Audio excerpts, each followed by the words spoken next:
Práve mi trhali 2 osmičky na pravej strane, jednu hornú, teda jednu dolnú.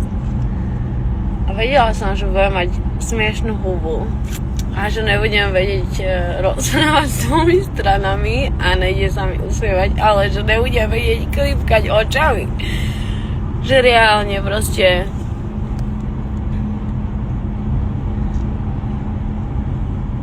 takto mám zavreté oči. To je extrém. Za hodinu budem asi zomierať, ale teraz si z toho ešte robím srandu. No, čítam si direct a píšete mi, že ma uznávate, že som si dala 2 osmičky naraz. Lebo že vy ste si dávali odstup aspoň 2 mesiace. Čím ma teda vôbec neukľudňujete.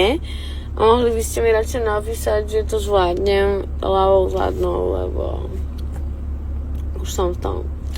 Není cesty späť. Neviem, ešte stále som zatiaľok. Idem ešte notárovi.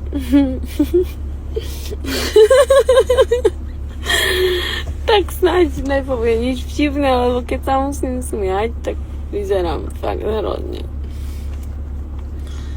No a potom budem pozerať na Netflixe filmy. Nejaké rady? Takže hlásim sa z domu. Už môžem zavierať oči. Aj usmievať sa môžem v rámci možností. Nemôžem iba úplne otvárať ústa. A videla som že veľa z vás sa na to aj chystá a pýtali ste sa ma, či to bolelo. Ako ste mohli vidieť predchádzajúce storky, ja som si to dala tak strašne umrtviť, že reálne som nevedela zavrieť oko. Takže to samotné trhanie som ja necítila, respektíve cítila som nejaký ťah, ale nič zásadné. Skôr som si musela túto z dola držať sánku, lebo som sa bála.